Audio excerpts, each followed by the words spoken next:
Come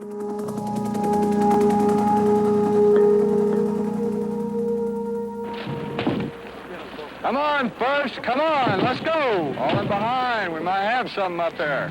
Just keep going up the top of the hill, pull up behind 2-6 maybe. Come on, Sergeant Havard, you're overdue. Take a deep breath. Come on, keep moving. If y'all move out up there to get up on the top, go ahead. Let the second platoon handle it if they can. The soldiers Go, Sergeant Scott. got a great deal of support from the states.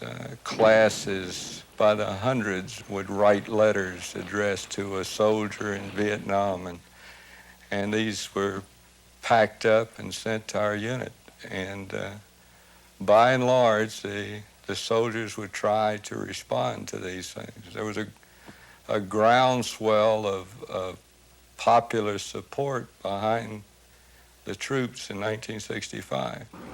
American combat troops went to South Vietnam to prevent the communists from taking over. Before that, Americans had served as advisors to the South Vietnamese army. The advisory effort had failed. Now America was taking charge of the war. South Vietnam was on the other side of America's world.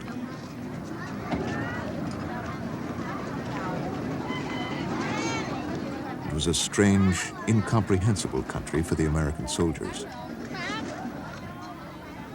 A land whose people, language, and culture were completely unfamiliar. Over the next 2 years, the American force built up to nearly 500,000 troops. They were deployed in mountains, plains, and deltas. They fought highly trained North Vietnamese regulars and lightly armed South Vietnamese guerrillas. This is the story of a few of those men. I had been accepted in at several colleges, 4 colleges by my senior year. And then I just decided, no, I'm gonna join the Marines.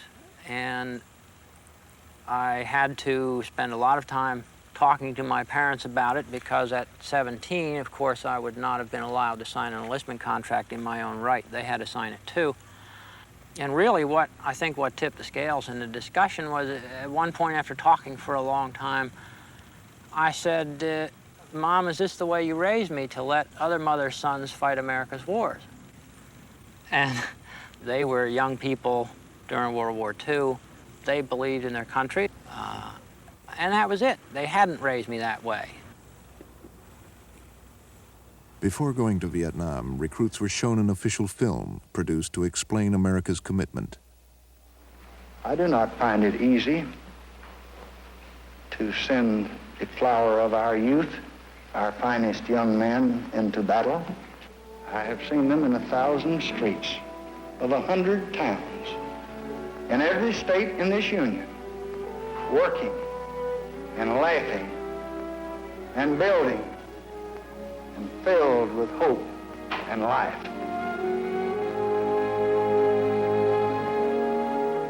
But as long as there are men who hate and destroy, we must have the courage to resist.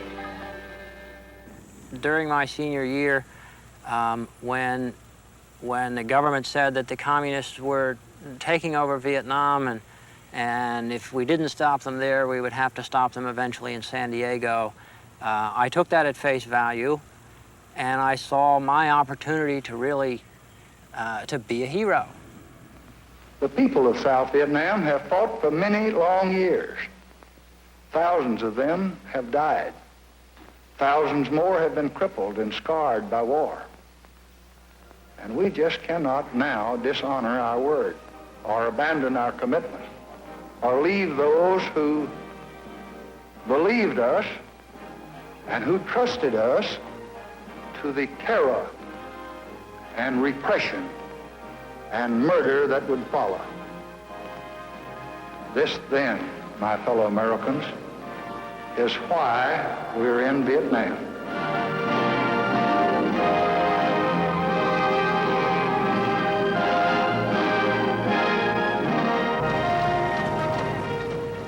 The buildup of American forces accelerated during 1965. Trained to fight a conventional war against the Soviets in Europe, the Americans found themselves unwrapping hand grenades in South Vietnam. By the end of the year, nearly 200,000 American troops had landed. One of the things that struck me first upon arriving in Vietnam, and still strikes me now, was that it was probably the most beautiful country I've ever seen. And the one aspect of it that strikes me most deeply and that stays with me and is the hardest to describe is the intensity of the colors, especially the greens. They virtually, I mean, they almost vibrated. They were that intense.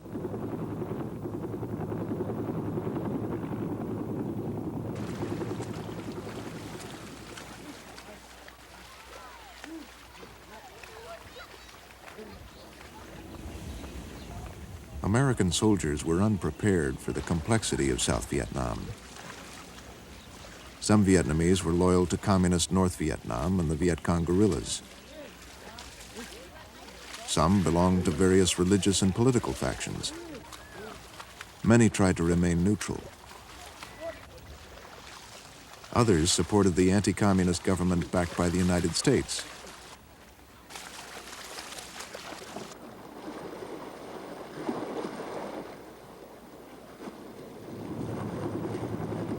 The Viet Cong and the North Vietnamese Army, the NVA, controlled large parts of South Vietnam. GIs call these areas Indian country. The villages were hidden because they were almost always surrounded by very thick hedges. From outside the village, you might not even see any evidence of a village. And then you'd walk through this hedge, and here was this whole society. We knew that the people who lived there probably lived normal lives that we might even understand if we were a part of it. But we weren't a part of it. All we saw were the people staring at us like we were from Mars. One of the first things that I began to wonder about, really wonder about, is the soldiers who were our allies, the Army of the Republic, we call them ARVN. They wouldn't fight, at least in our area, a heavily populated civilian area where the enemy was literally the old farmer by day, fighter by night kind of thing, with virtually no equipment except what they could capture from the Americans and the ARVN. Tremendously outnumbered, the Viet Cong were there day after day after day, picking away at us, you know, like, I don't know, like gophers at the feet of a buffalo or something. And it occurred to me, these are the same people. The ARVN and the VC are the same people, the same race, the same culture, and yet one side seems to be chicken and the other side seems to fight in the face of overwhelming disadvantages. And I started wondering why is this? They were far more mobile than we were. It was their country. They knew where they were going. They didn't need guides to get them around. They didn't need interpreters. When we went to the field, we took 50, 60, 70 pounds of gear. Your average Viet Cong guerrilla might have been carrying 10 pounds worth of stuff. He'd carry a rifle and a few rounds of ammunition and a little plastic bag or a leaf filled with some rice. That's all that man needed. Or woman. There were a lot of female guerrillas. So they were quick. They could get around, and if they did not want to engage you, they simply melted away. They disappeared. You didn't see them.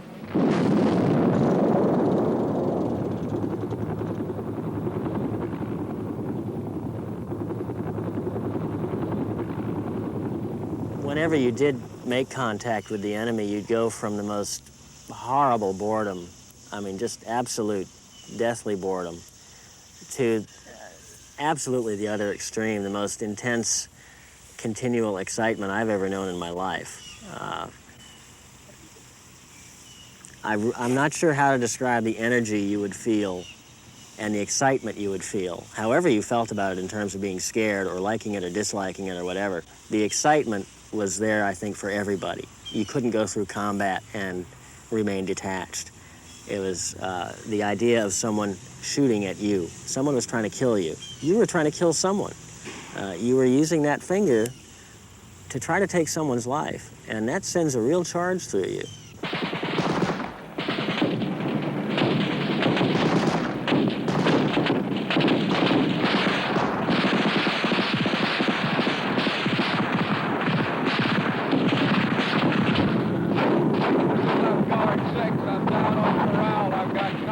With some snipers over.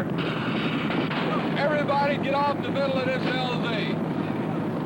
Everybody move out. Get out there.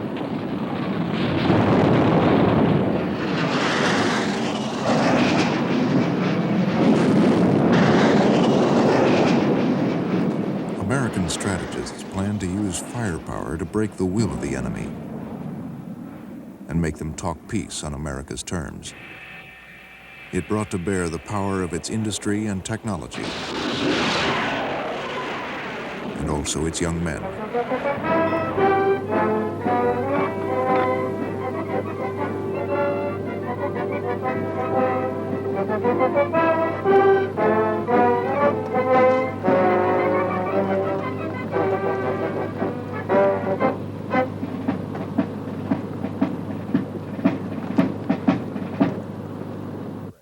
I can recall one time when the 22nd NVA Regiment was located down on the coast in an open area.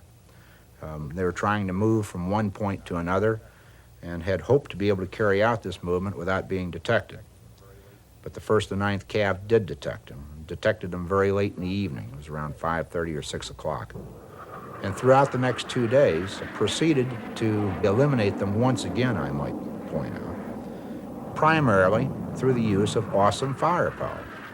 That I know my battalion alone fired 22,000 artillery rounds into a very small area. And this area had been heavy jungle when we started the fight. And it really looked like the moonscape when we got through. But it wasn't just artillery fire. You had airstrikes coming in. Tanks were brought up. And this was the 3rd time that we had run up against the 22nd NVA Regiment. And every time we ran up against them, why, we would tear them up. And they would fall back into the mountains. And 6 months later, they'd come back completely refurbished, a new regiment. And we'd have to go through this drill again.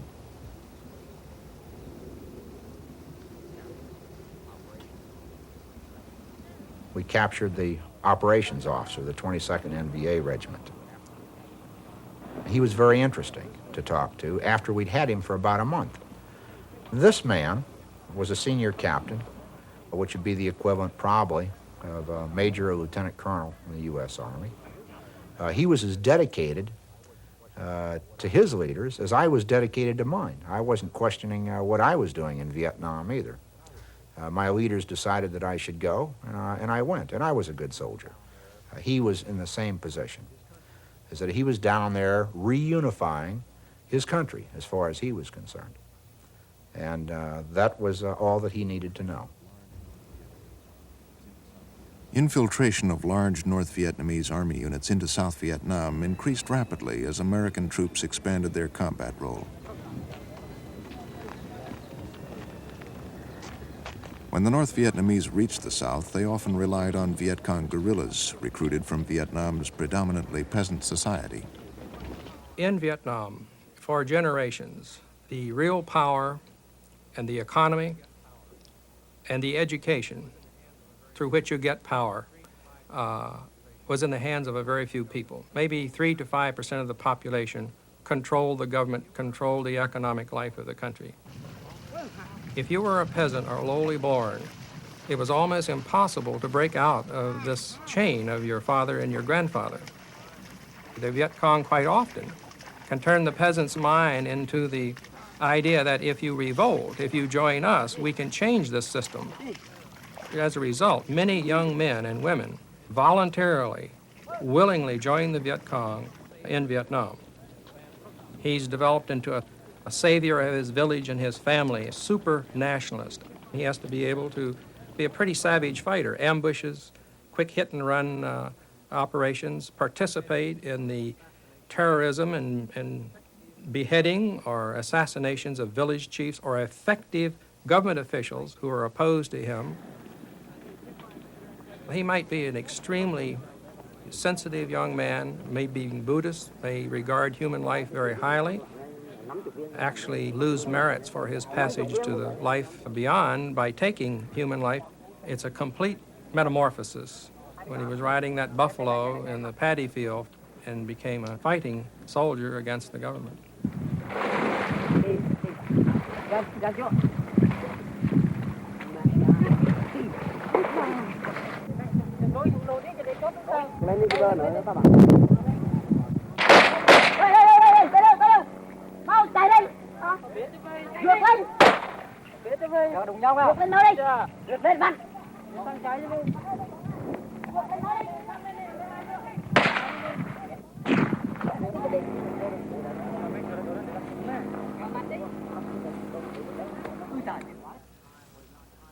Most of our enemy contact at that time was not contact at all. It was mines and snipers, mostly mines. Our battalion, if I recall correctly, had something on the order of 75 mining incidents per month. Most of them, many of them producing casualties.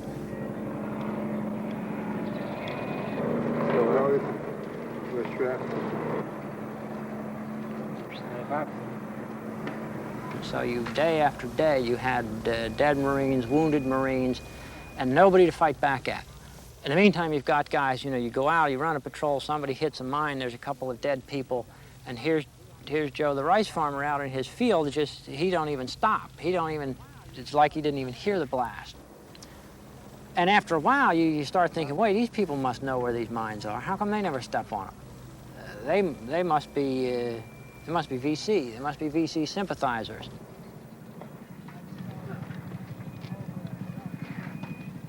And so, over a relatively short period of time, you begin to treat all of the Vietnamese as though they are the enemy. If you can't tell, you shoot first and ask questions later.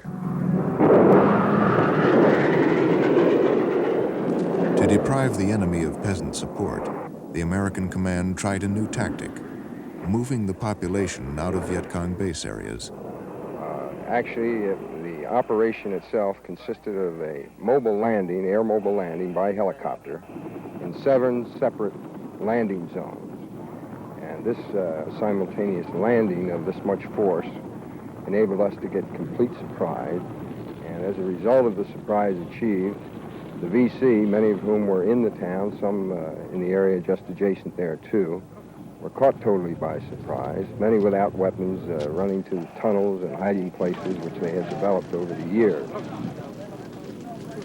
Because of this complete surprise, we got, either by killing or capturing, over 30 VC in the initial wave.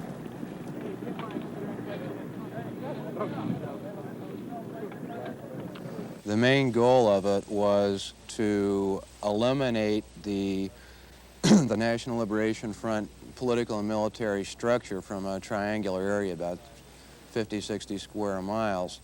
And it was decided that in order to do this, they would move out the entire population. The part I was involved in was the evacuation of Ben Suc, which was a decent-sized city of perhaps around 3,000 people. We were providing some medical screening and medical backup for the operation.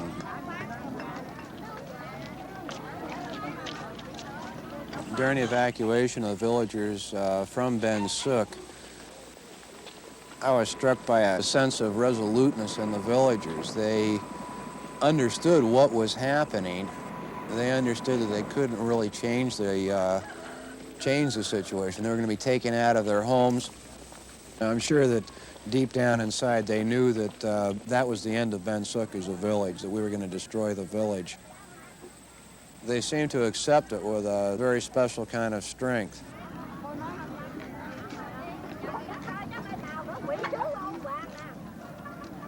It was kind of sad in a way because Ben Suc was a pretty village. It was a very old village.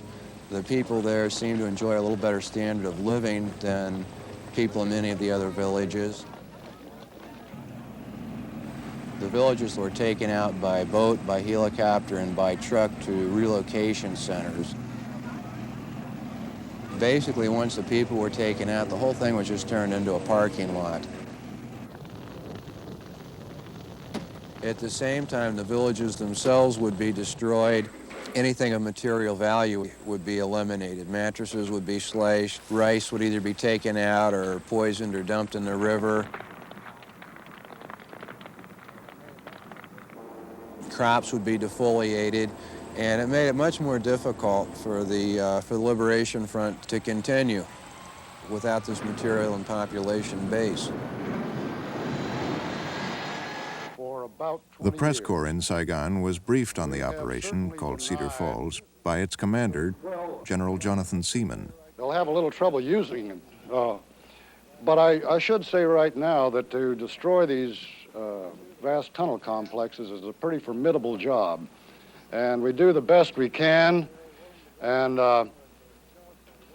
I'm sure that if they're willing to go back in with just a whale of a lot of effort and expend all that effort, they could probably rehabilitate them over a period of years or months.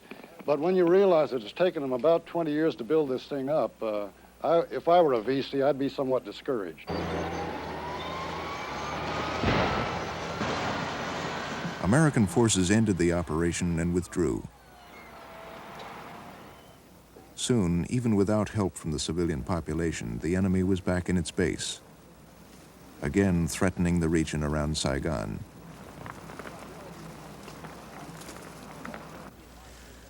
What really began to happen after a few months was that you could get as far as understanding that this was crazy. What was going on here was nuts.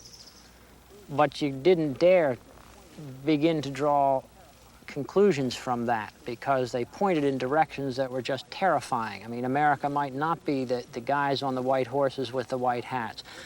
Maybe we shouldn't be in Vietnam. Maybe I've gotten my ass out here in the bushes for nothing. You can't think about that kind of stuff in a situation like that. For instance, it never occurred to me to quit. I laid down my rifle and said, I'm not going to do this. Somewhere lurking in the back of my mind was 20 years of making big rocks into little rocks. I knew when I went to Vietnam that I had to be there for 395 days. And if I was still alive when I got to the end of those 395 days, I could go home and forget the whole thing. You wondered, are we going to make contact today? Are we going to get hit? But if you spend a lot of time thinking about that, particularly, is this the day I'm going to buy the farm, you go nuts. You go nuts. You found ways, without even doing it consciously, of keeping your thoughts well within the immediate environment that you were dealing with.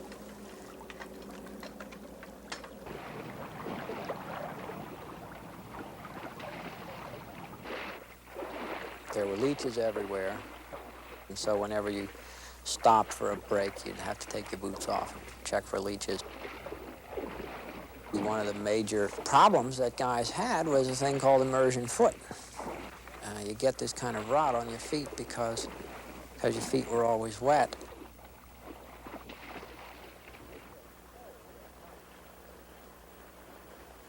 It did get cold at night when we were out on operations during the monsoon.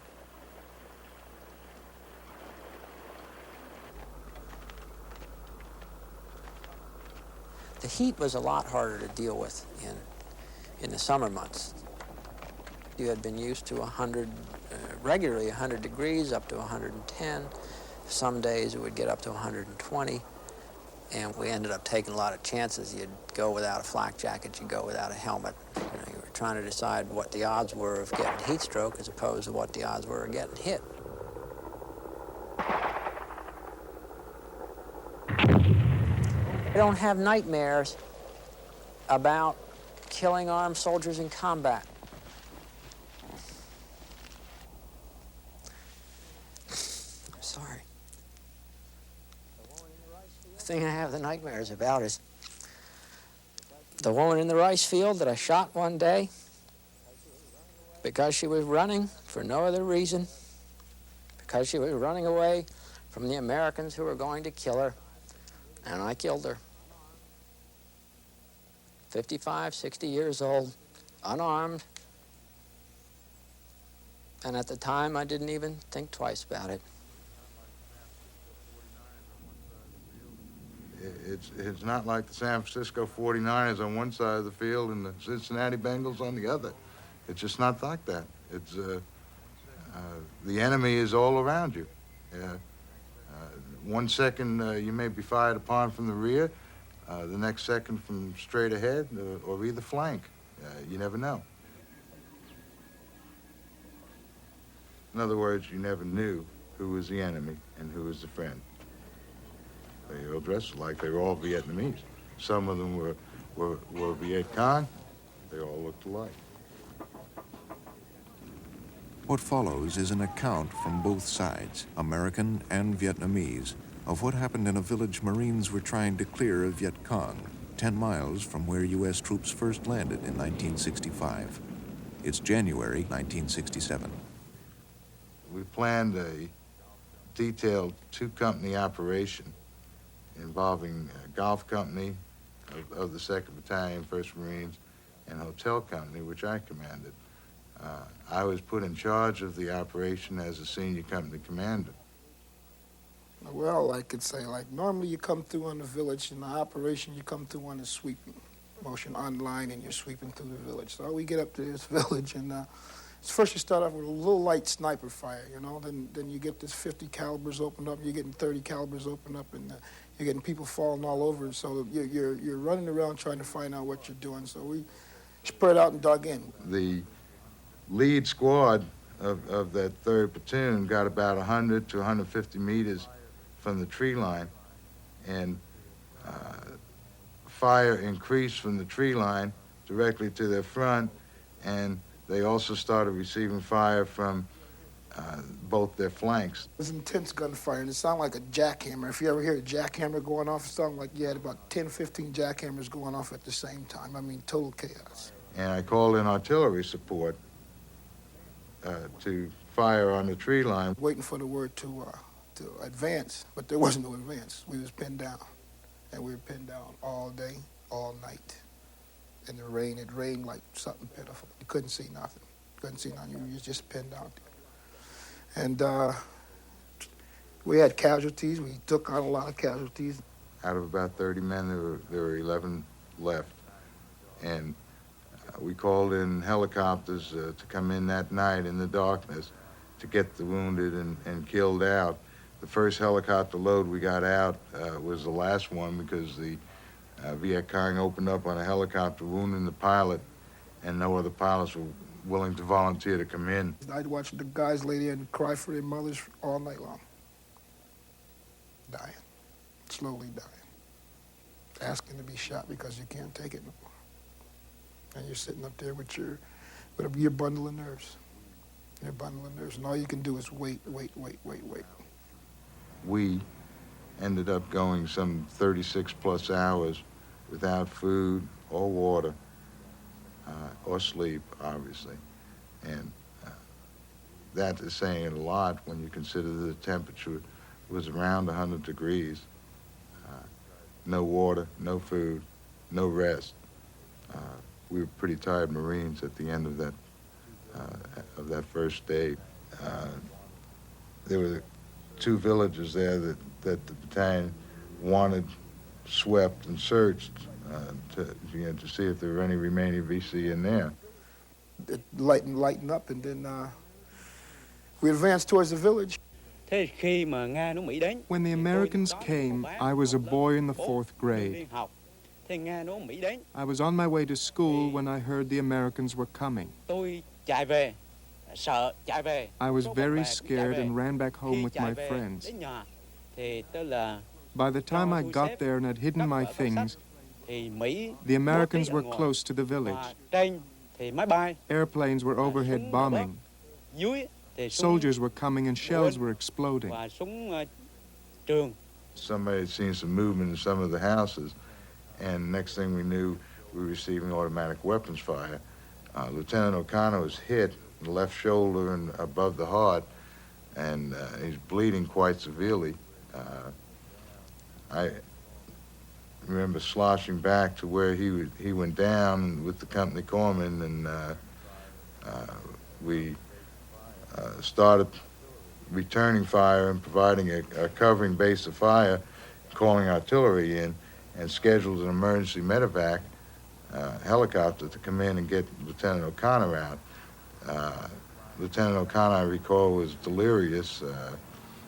He kept trying to get up. It was taking 3 of us to keep him on the ground. He kept trying to get up to get to his platoon to deploy them and command them, not realizing how seriously he was hurt. The corpsman put a hemostat on the artery to stop the bleeding, and we were successful in getting a helicopter to take out Lieutenant O'Connor at the same time as we assaulted the village 200 or 300 meters to the front of us where the fire was coming from. We was the first team in. We unloaded several rounds. We dropped a couple of grenades in the hooches to get the people out, because to get one of the Vietnamese out of that hole, they won't come. I mean, and we didn't speak perfect Vietnamese, so in order to get them out of there, you either cranked off a couple of rounds or you drop your M26 grenade down, and they get the message and they come on out of there. The assault took anywhere from 2 to 3 minutes, maybe 5 minutes at the outside. As quickly as I could determine that there was no longer any fire being returned, I ordered ceasefire and consolidation. When they came to my house, there were 10 family members inside, including my 14-year-old son. 4 or 5 soldiers came right over. When they came in, I stood up and greeted them. They laughed when I did that. They seemed to hate us. They just turned around and threw a grenade into the house. 9 or 10 people were blown to pieces. I was the only one who was wounded and survived. My son and everyone else just fell dead. I was wounded and extremely frightened, and crawled quickly into a corner of the house. Although the grenade had already exploded, the soldiers fired their guns at the people to make sure that nobody would survive. It was mass chaos, like I say. Everybody's running around screaming. We got in the village and asking where the VC were, and people in the village were saying no VC. And like at one end of the village, you could hear machine gun fire going off and people screaming, and you know that somebody was either down in one of them holes getting dug out of there or something. And we dropped plenty of hand grenades down in booby traps, in holes and stuff to see if we could root them out. You go into a hooch and you got tunnels in there, and you got old ladies and kids in there running out. And I didn't shoot any old ladies and kids. I know half the guys in my squad didn't shoot no old ladies and kids, because that wasn't the fight there. They came and asked us about the Viet Cong. There were only women and children around then, and we didn't know where the VC were. But they shot at us anyway. They burned down the houses, and then they killed all our farm animals. After they killed the people, they burned down all the houses, so the survivors had no place to live. They burned everything. Even dead children were burned. So I could collect only this much of the remains of 3 children. It was only a handful of bones. Like I say, you get in the way of M14 or M60 caliber machine gun, there's no telling who's going to get killed. And you got an angry 18-year-old kid behind the gun, and he just seen his buddy get killed. He's not going to have no remorse of who's on the receiving end of that 60 caliber machine gun. The soldiers used their guns in a very brutal way. Some of the wounded people went to their beds to lie down. The soldiers shot their ears. Blood was coming out in pools as they lay there. Then the soldiers shot at their stomachs, and their insides splattered all over. Then they smashed people's heads using the butts of their guns. This terrified everybody who was still alive. The children screamed at the brutality they were seeing. But the soldiers kept on with their questioning. First they shot our water basin to pieces. Then they just opened fire at us, just opened fire continuously. I was wounded and fell down. Looking back at that time, I have to say that it was so horrible that I can't describe it all. After I was wounded here, and there's still a scar from the bullet wound right here. Several dead people fell on me. So I escaped being killed. Probably in his eyes, from a kid's point of view, he probably seen it that way. You know? But like I said, we done a dog-down job that third day, and it wasn't nothing unusual about burning them hooches down and digging them Vietnamese people out of them holes and scattering animals, pigs and chickens around like we normally do. That's just a normal procedure we do, especially after 3 days. 3 days of blood and guts in the mud. Hey, you can't take it. We couldn't take it, and like I said, I can't account for every Marine that was there, what they done at that particular time. They done it because they felt that that's what they had to do. I can't account for how they acted, you know. Everybody's got their own way, but if he's seen it that way, it's the way he seen it. The way I seen it was war.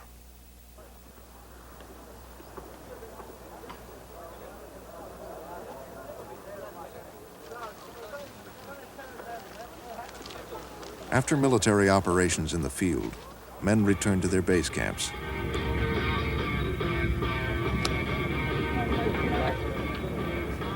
They were little American islands in the midst of South Vietnam.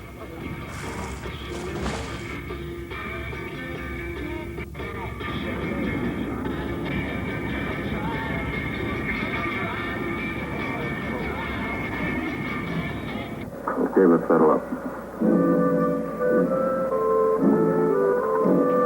Go on with your digging, Noah.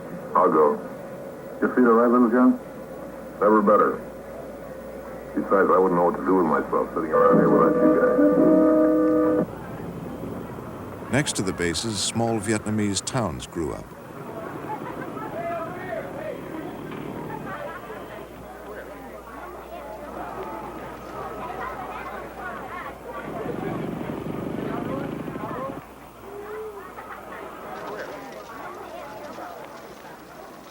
For the men here and on the new American air bases, there was never much time off from the war. Bombing operations were conducted around the clock. North Vietnam was a main target. The bombing of North Vietnam was considered a linchpin of the whole war strategy for two reasons. First, it was the way you applied pressure and caused pain in North Vietnam itself. Secondly, it was supposedly the way you cut off the necessary flow of supplies from North Vietnam to the North Vietnamese and Viet Cong troops fighting in South Vietnam.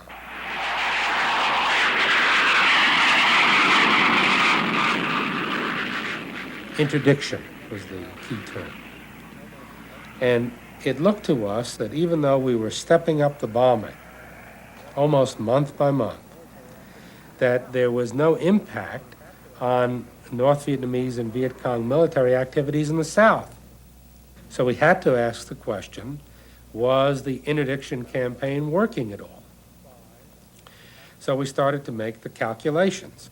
How much supplies would have to come from north to south to keep 150,000 troops in the field and fighting, producing as much devastation as they were. And we had a pretty good fix on how many trucks the North Vietnamese were sending down. And we estimated, as I remember it, something like 50 to 100 trucks a week, and that they only needed to get through 10 or 20 of those trucks to maintain just that level of military activity that they had been carrying out. And we estimated that based on past experience, there was no way we could eliminate those, that 20%. No matter how bombing the effective was, they were going to get at least that through. In other words, the interdiction campaign was not working and would not work. Of course, there was one alternative. You could have engaged in the kind of bombing of North Vietnam that would have devastated the society totally. You could have bombed the dams. You could have destroyed the population. I suppose you could have used nuclear weapons. We, I think, fortunately, had the good judgment, had the basic humanity not to consider that kind of a bombing campaign. By the end of 1967, the war was draining America's armed forces. When experienced soldiers completed their one-year tour of duty, their replacements included a growing proportion of draftees. When I first spotted Vietnam, when I first spotted the country from the plane is when I really started to understand that there's really a war going on here, you know? I mean, I could tell by looking at the countryside.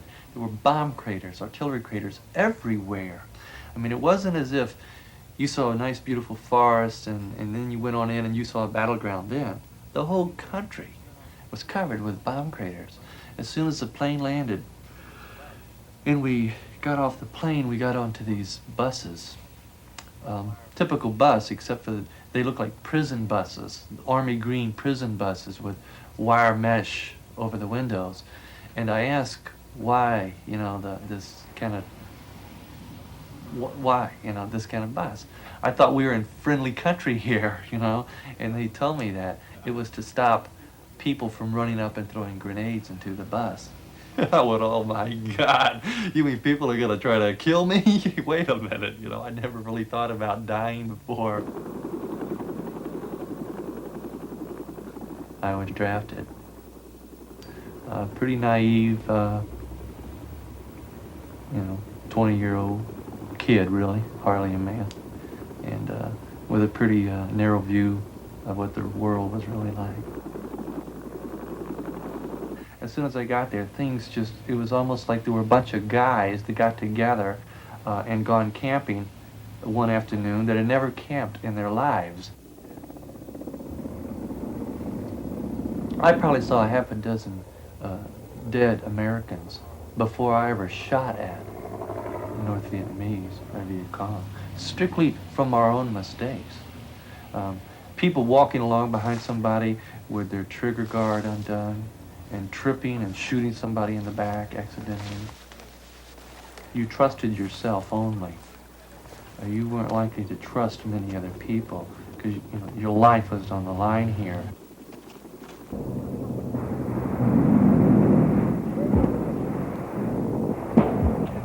Where the fuck was that second platoon we got? All right, I need a perimeter set up here, quick. Oh, man. You got the first aid dress? I don't have it. They're up there, they've got your blood. Them dirty bastards. Oh, okay. I knew they were going to get us to the... God damn. One for him.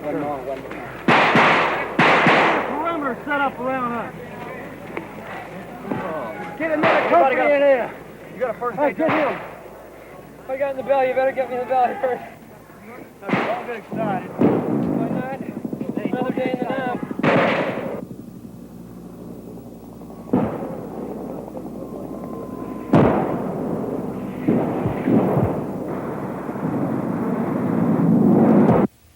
The third time I heard it, somebody was saying, Tex, help me, Tex.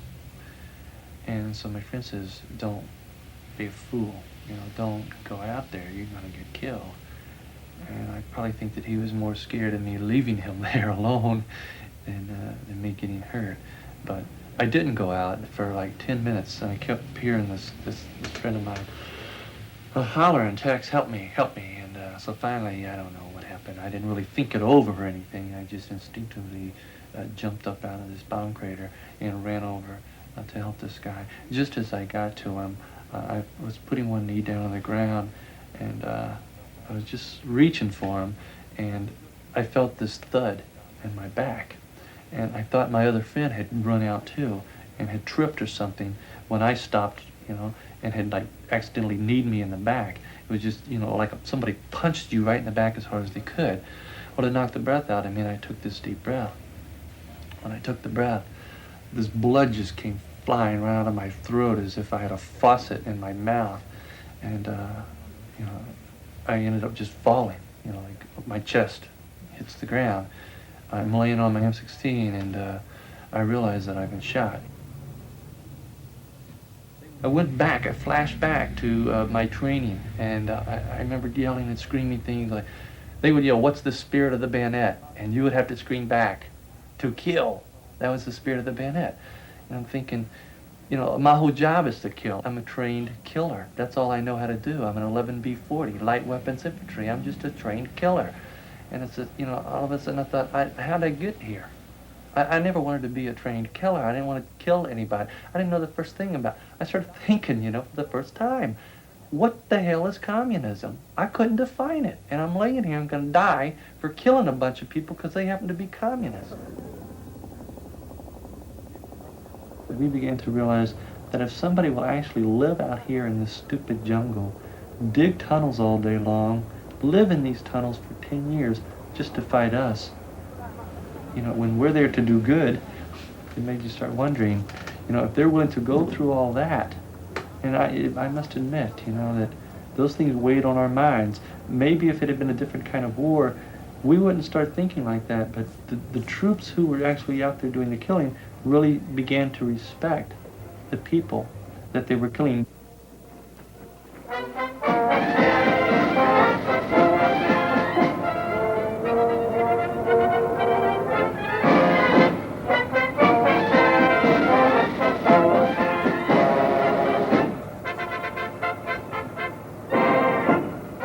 By late 1967, the American forces in South Vietnam numbered nearly 500,000.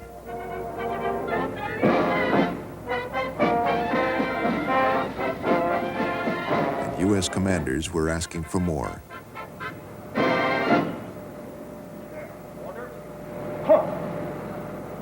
Vice President Hubert Humphrey came to Saigon to reaffirm America's commitment.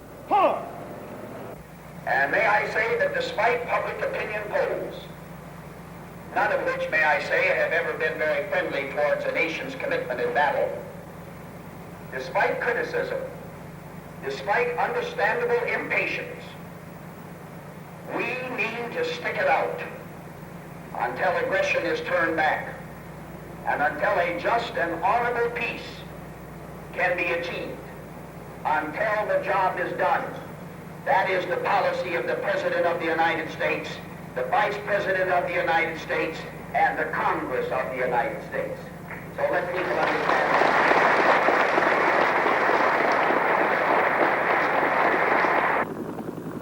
Service in the Republic of Vietnam for wounds received in connection with military operations against a hostile force. Congratulations. For heroism against North Vietnamese unit. I think after a while I began to feel that someone was taking advantage of our bravery and our courage, and I think there was that, to no good end. So we were being used, really, for God knows what purpose, at least in terms that we could understand and appreciate in a gut level, which was the level on which you operated in Vietnam. Words like peace with honor and negotiations, they didn't pay the bills over there, not when you're out in the field. Well, the things I try to put away is seeing my partners getting killed, laying out there in that mud and that rain for so long. That's the only thing that really upset me about that whole operation. I could have given a damn about what happened inside that village. It's my personal feelings. In grade school, we learned about redcoats, the nasty British soldiers that tried to stifle our freedom and the tyranny of George III. And I think, again, subconsciously, but not very subconsciously, I began increasingly to have the feeling that I was a redcoat. And I think it was one of the most staggering realizations of my life, to suddenly understand that I wasn't a hero, I wasn't a good guy, I wasn't handing out candy and cigarettes to the kids in the French villages, that somehow I had become everything I had learned to believe was evil. When I went on R&R in Hong Kong, I came very near to deserting. Somehow in the space of 8 months, I'd reached the point from being a volunteer hurrying off to do his duty for his country to seriously contemplating desertion, to just disappearing into the world somewhere. We had just gotten there, and we was all sort of eager to do a good job and gain the respect as being Marines, you know. And we kind of looked after each other because, like I said, we came out of boot camp and we was on that first team there, and we got real close because the old guys that was rotating, they had their time, and we was trying to set a pattern for our own selves to do good.